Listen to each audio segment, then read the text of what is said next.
Hey guys, Dr. Andy here. Today I want to talk about muscle strains. It's a very, very common gym injury. It's probably one of the most common gym injuries I see, alright?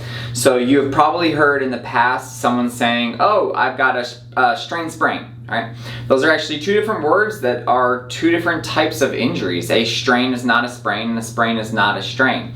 So if you were to say I have a muscle sprain, that's actually just a little bit incorrect. So today let's kind of clarify it and then talk about gym muscle strains themselves. All right. So a sprain is actually a injury to a ligament, and a ligament is a piece of connective tissue that connects two bones. So two bones, if there's just a piece of connective tissue, that's a ligament. Okay. If you have a strain, it is a injury to a muscle belly or the ligaments of or a tendon of a muscle, all right? So if we've got two bones right here, we have a muscle in between them. The little black things on the sides, those are the tendons, all right?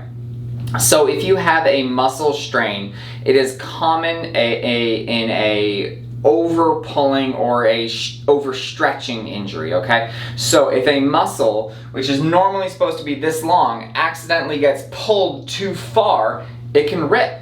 That's what a muscle strain is. And the rip can happen in the center of the muscle belly. It can also happen in the tendon as well, all right? So a muscle strain is a over pulling or an overstretching injury to the muscle belly or the tendons, all right?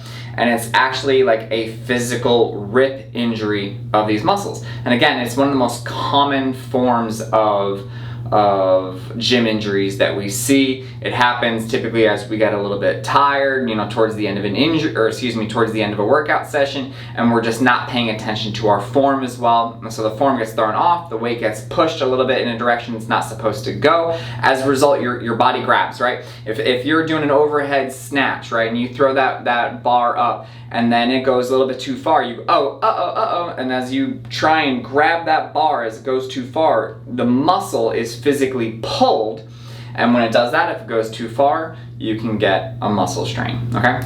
It's one of the, as I said, one of the most common injuries we see, and one of the most common treatments that we do for it here in the office is dry needling, okay? So this is physically damaged tissue when we get a muscle strain. If it's minor, we can treat it here in the office. If it's major, then we're talking actual partial or a full tear of a muscle or a tendon, and those sometimes require a surgical consult. But if let's just imagine right at the moment that whatever kind of gym strain you have, it is minor. It's something that we can do here in the office. The tissue is physically damaged, and we do have to help speed that process along. We want the healing process to go a little bit faster.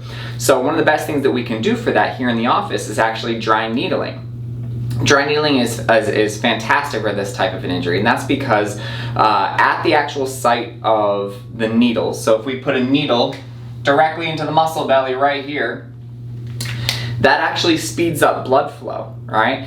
And one of the things that we need for injured tissue is lots of good blood. All right, what that's going to do is it's going to bring with it, along with the blood, all of the chemicals and the proteins and the hormones that your body needs to heal itself. So if you want faster healing with a gym strain, a muscle strain, then you want more blood flow. So that is one of the main benefits that we can get with dry needling to actually speed up the healing process and recover from a gym injury, a gym muscle strain much faster, okay? If you have any questions, if you think that you have unfortunately, overdone something at the gym, it is one of the most common injuries we see, let us know. We can hopefully answer any questions that you have. And if you have any questions about dry needling, let us know.